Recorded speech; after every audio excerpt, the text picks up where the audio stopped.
अब आगे की जो खबर है, आगे का विश्लेषण आपके लिए बहुत महत्वपूर्ण है, क्योंकि अब हम आपको यह बताने वाले हैं कि कोरोना वायरस से संक्रमित होने के बाद आप घर पर कब तक रह सकते हैं, कब तक घर पर रहकर अपना ध्यान रख सकते हैं और किन लक्षणों को देखने के बाद आपको तुरंत अस्पताल के लिए रवाना हो जाना चाहिए। यानी कोरोना संक्रमित होने पर आपको क्या करना है, क्या नहीं करना है, डूज क्या हैं, डोंट्स क्या हैं, इसकी हमने एक पूरी लिस्ट बनाई है और आप पेन और पेपर लेकर इस जानकारी को नोट कर सकते हैं। अगर संक्रमित होने के बाद आपको मामूली लक्षण हैं तो आप घर पर ही रहकर अपना ध्यान कर सकते हैं, अपना इलाज कर सकते हैं। इसके लिए आपको 4 बड़ी बातों का ध्यान रखना है। पहली बात, खुद को एक अलग कमरे में आपको आइसोलेट कर लेना चाहिए और ऐसा कमरा होना चाहिए जिसमें एक अटैच्ड बाथरूम हो।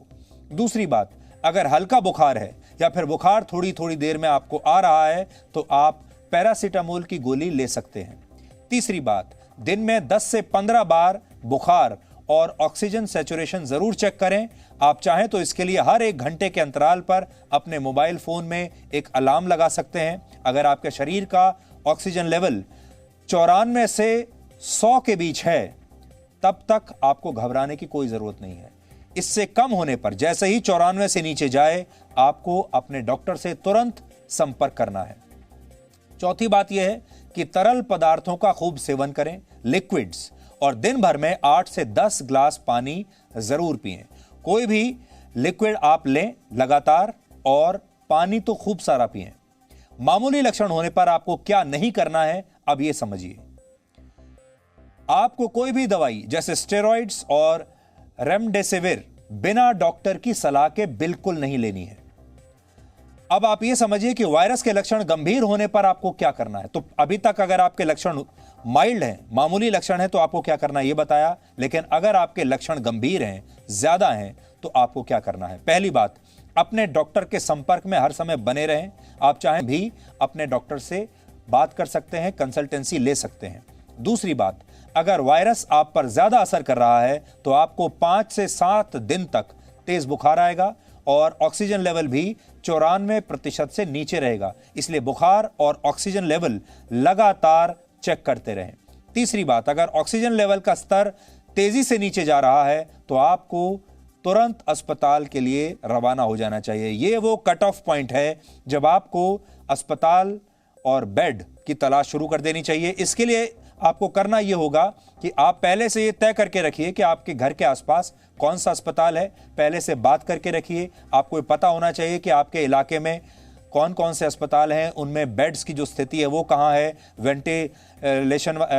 वेंटिलेटर वाले बेड कहाँ पर मौजूद हैं, ऑक्सीजन वाले बेड कहाँ पर मौजूद हैं, आईसीयू वाले बेड कहाँ पर मौजूद हैं। ये सब जानकारी पहले से लेकर रखिए और कोशिश करें कि जल्द से जल्द आपको किसी भी अस्पताल में ये बेड मिल जाए। और आखिरी बात यह कि ऑक्सीजन सिलेंडर के लिए सरकारी एजेंसियों से संपर्क करें। ऐसे लोगों के झांसे में बिल्कुल ना आए जो आपसे ज्यादा पैसे की मांग करके आपको लाइनों में लगवा दें और इससे आपको समय पर ऑक्सीजन ना मिले। पैसा भी ज्यादा खर्च होगा और इस समय पैसे से भी ज्यादा महत्वपूर्ण है समय आपको बिल्कुल बर्बाद नहीं करना है। आपको कोशिश करनी है कि मरीज को समय पर ऑक्सीजन मिल जाए। वायरस के लक्षण गंभीर होने पर आपको क्या नहीं करना है, अब यह नोट कीजिए। पहली बात वही कि बिना डॉक्टर की सलाह के आपको कोई भी दवाई नहीं लेनी है। आप ऑनलाइन कंसल्टेंसी मत कीजिए, डॉक्टर से बात कीजिए। आप ऑनलाइन कंसल्टेंसी से मेरा कहने का मतलब है कि बहुत सारे लोग इंटरनेट पर जा रहे हैं और इंटरनेट पर वो खोजते हैं कि उन्हें क्या करना चाहिए।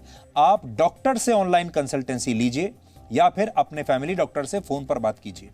दूसरी बात यह, अगर आपने घर पर ऑक्सीजन सिलेंडर की व्यवस्था कर ली है तब भी आप मरीज को अस्पताल में भर्ती कराने की ही कोशिश करें, क्योंकि इसमें जरा सी भी चूक मरीज की जान ले सकती है। इसलिए ऐसी स्थिति में घर पर ही इलाज ना करें, चाहे आपके पास ऑक्सीजन का सिलेंडर घर पर भी मौजूद हो तो भी।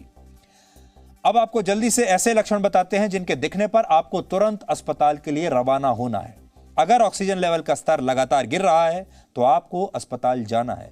अगर बुखार 5 से 7 दिनों तक भी नहीं उतर रहा तब आपको अस्पताल जाना है। सीने में दर्द होने और सांस लेने में लगातार तकलीफ होने पर आपको तुरंत अस्पताल जाना है। अगर डायरिया है तो भी आपको इसे हल्के में नहीं लेना है और सीधे अस्पताल में जाकर इसका इलाज करवाना है। ये तो वो तमाम जानकारियां हैं जिन पर अमल करके आप इस बीमारी से खुद को बचा सकते हैं, इलाज कर सकते हैं। हमें लगता है इस समय आपको सही जानकारी की, वैक्सीन की सबसे ज्यादा जरूरत है। इसलिए अगर आप इन जानकारियों को ज्यादा से ज्यादा शेयर करेंगे तो कई लोगों की इससे मदद भी हो सकती है। और जानकारी का ही ये पूरी सबसे बड़ी चुनौती है, देश के लोगों को सही जानकारी कैसे मिले। और आज इसके लिए एक प्रयोग किया गया। आज पहली बार ऐसा हुआ जब देश के सरकारी और प्राइवेट अस्पतालों के 3 बड़े डॉक्टर एक साथ एक मंच पर आए और उन्होंने कोरोना वायरस को लेकर देश के लोगों से बातचीत की। और ये 3 डॉक्टर हैं एम्स दिल्ली के निदेशक doctor Randeep Guleria, Narayan health hospitals के चेयरमैन डॉक्टर देवी प्रसाद शेट्टी और मेदांता ग्रुप के managing director doctor Naresh Trehan. ये देश के वो बड़े डॉक्टर्स हैं जिन पर लोग भरोसा करते हैं और इसलिए इन तीनों डॉक्टरों ने एक मंच पर एक साथ आकर देश के लोगों को जागरूक किया और उनके बहुत सारे सवालों के जवाब दिए। ये एक बहुत बड़ी बात है जब सरकारी सेक्टर और प्राइवेट सेक्टर दोनों एक बड़ी चुनौती के लिए मिल गए हैं। लेकिन आप ये सोचिए, क्या हमारे देश के नेता कभी ऐसा करेंगे? जवाब है शायद कभी नहीं करेंगे। हम तो ये चाहते हैं कि एक दिन ऐसा भी हमें देखने को मिले जब हमारे देश के नेता सरकार के और विपक्ष के वो एक साथ एक मंच पर आएं और लोगों को ऐसे ही संबोधित करें जैसे आज ये 3 डॉक्टर्स कर रहे थे। If you have any symptom like body ache, fever, cold, cough, anything, or indigestion, diarrhea, vomiting, whatever problem you have, I have one important message. Please get yourself tested for COVID. That is the most important thing you need to do. For whatever reason, if you're not able to get the test done on the same day, please isolate yourself, because if you turn out to be positive, you don't want to end up infecting all your family members. And drink plenty of water and always wear a mask. Always wear a mask. That is very important. Don't panic. COVID is very common now, and it is a problem which can be solved provided you get the medical help at a very early stage and follow all the instruction given by the doctors. I expect every citizen of this country now to, at least every household, to have at least 1 or 2 pulse oximeters, which are freely available, and they're not very expensive. And believe me, they are very reliable. And check your oxygen saturation at least once in 6 hours. And after you check it, again, walk for 6 minutes, and then again you check your oxygen saturation. If your oxygen saturation is staying above 94%, no problems. But if it is falling after the exercise, then you need to call your doctor. It's very, very important that you get the right treatment at the right time. Very few percent will require hospitalization. And as you realize, there is a responsibility that hospital beds are always not available, and there is a constraint. So we must utilize those hospital beds judiciously and with responsibility, and that responsibility rests on all of us, the citizens, the doctors, the hospital providers, and then, of course, intensive care unit for those very few people who may need to go to. But today you must feel comfortable with the fact that you will have a very high chance that you get cured. So don't panic and don't have so much anxiety that you get confused on the pathway that you have to follow. Now, you may have heard there was a shortage of remdesivir available. So I want to address the fact, when do you need remdesivir? We have now made a protocol that remdesivir is to be given not to everybody who will test positive. And that misconception I would like to take out of people's mind. Only the doctor will look at a set of test results and a set of symptoms which show that a person is experiencing a viral load which is giving them high fever. They are vulnerable population, like people who have liver disease, who have kidney disease, people who are on chemotherapy but from cancer, the highly diabetics, obese people. People who have BMI greater than 35 are the ones who are most vulnerable. and people who are showing signs of cough, fever, which is not responsive to other medicines. So in the first few days of the illness, if the doctor feels appropriate, only then remdesivir is to be given and not to be given to everybody. It is not a Ramban, and it is only effective in decreasing the viral load in the people who need it. Today, we have enough oxygen if we try to use it judiciously. We don't want to waste oxygen. So the protocols for oxygen use and the response to what level we want the oxygenation in a patient to be, and the fact that I would like to inform the public also that if you don't need it, don't use it just for a security blanket. If you are not using it and you are walking around or eating or something, switch off the oxygen. We are giving the same advisory to doctors and to hospitals also, that judicious use of oxygen most definitely should be done, and any patient who needs it should get it. Don't rush to the hospital just because you have tested positive.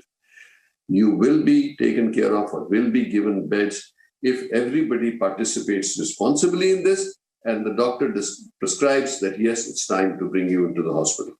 Same advice we are giving to all our doctors also, to take care of patients properly. When they need it, only then advise that they should come into the hospital. There is no such thing as preventive hospitalization. In COVID-19, and we have now enough data that more than 85% of people will recover without any really specific treatment in the form of remdesivir, steroids, or any other drugs that we are talking about. Most of them will have features which will be like a common cold, body aches, fever, sore throat. Some may have gastritis, and over a period of 5 to 7 days, they will recover with just symptomatic treatment, which means just taking paracetamol, keeping yourself hydrated, doing your regular exercise, taking your vitamins, and just being positive about your health. It's only 15% of people who may go on to what we call moderate disease, where your oxygen saturation may fall, or you may have high-grade fever, and there may be markers to suggest ongoing inflammation. तो ये देश के 3 बड़े expert doctors की राय आपने सुनी, और आपको हम एक बार फिर से बता दें, जो हमने टूल किट अभी आपको बताई है, आपको 2 बातों का और ध्यान रखना है। आपको एक अलग कमरे में अपने आप को आइसोलेट कर लेना है, या उस मरीज को आइसोलेट कर देना है जिसे जो संक्रमित है। उसके कपड़े आपको बिल्कुल अलग रखने हैं, उसके बर्तन आपको बिल्कुल अलग रखने हैं, और कोशिश कीजिए वो कमरा ऐसा हो जिसमें एक बाथरूम अलग से अटैच्ड हो। इसलिए कपड़े और बर्तन बाकी के परिवार के लोगों के संपर्क में बिल्कुल नहीं आने चाहिए, आपको ये ध्यान रखना है। इसके अलावा अगर आपको उस समय कोई ऐसी सिम्टम्स आ रहे हैं, जैसे आपके मन में अजीब कन्फ्यूजन की स्थिति होने लगती है, दिमाग ठीक से काम करना बंद कर देता है, कन्फ्यूजन रहता है, या फिर आपको बोलने में दिक्कत आने लगती है, आपको स्लरिंग होने लगती है, तो भी आप समझ लीजिए कि ये संकेत ठीक नहीं है आपके लिए। अब आपको ये बताते हैं कि वैक्सीन लगवाने के बाद देश में कितने लोग कोरोना से संक्रमित हुए हैं। आजकल आप लगातार ये बातें सुन रहे होंगे कि वैक्सीन लगाने के बाद भी हमारे देश में कोरोना से लोग संक्रमित हो रहे हैं, और ये वैक्सीन जो है, चाहे वो कोविशील्ड हो या कोवैक्सीन हो, ये भी आपको संक्रमण से नहीं बचा पा रही है। तो और ये सही है, बहुत सारे लोगों को संक्रमण हुआ है, लेकिन वो आपके सामने ऐसे पेश किया जाता है जैसे आपको ऐसा लगने लगे कि पूरे देश में ही लोग वैक्सीन लगाने के बाद भी संक्रमित हो रहे हैं। तो हम आपके सामने आज कुछ आंकड़े रखना चाहते हैं। 20 अप्रैल तक 1 करोड़ 10 लाख लोगों को कोवैक्सीन लगाई गई थी, और 11 करोड़ 60 लाख लोगों को कोविशील्ड वैक्सीन लगाई गई थी। इसमें से कोवैक्सीन की पहली डोज लेने के बाद आप सोचिए 1.1 करोड़ लोग, जिसमें से पहली डोज 93,56,000 लोगों को लगाई गई, उस 93,56,000 लोगों में से सिर्फ 4,208 लोग ऐसे हैं जिनको ये संक्रमण हुआ। इसका मतलब है 0.04% लोगों को संक्रमण हुआ जिन्होंने पहली डोज ली कोवैक्सीन की। कोवैक्सीन की दूसरी डोज ली है 17,37,000 लोगों ने, जिसमें से 695 लोगों को संक्रमण हुआ। इसकी जो दर है वो भी है 0.04%। कोविशील्ड की जो पहली डोज है वो 10 करोड़ 3 लाख लोगों ने ली है, जिसमें से 17,145 लोग ऐसे हैं जिन्हें संक्रमण हुआ है, और इनकी जो परसेंटेज है वो है 0.02%। कोविशील्ड का दूसरा जो डोज लिया है वो है 1,57,32,754 लोग, और इनमें से सिर्फ 5,014 लोग ऐसे हैं जिन्हें कोरोना वायरस का संक्रमण हुआ है। उनकी जो अगर दर देखें आप, प्रतिशत देखें, तो यह है 0.03%। इसका मतलब यह हुआ कि अगर आपने वैक्सीन ली है, चाहे पहली डोज ली है या दूसरी डोज ली है, चाहे कोवैक्सीन ली है या कोविशील्ड ली है, तो आपके संक्रमित होने के जो चांसेस हैं, जो दर है, वो इस हिसाब से 0.04% है कोवैक्सीन के मामले में, और 0.02 या 0.03% है कोविशील्ड के मामले में। Presenting B News app, available on Google Play and App Store. Download it now.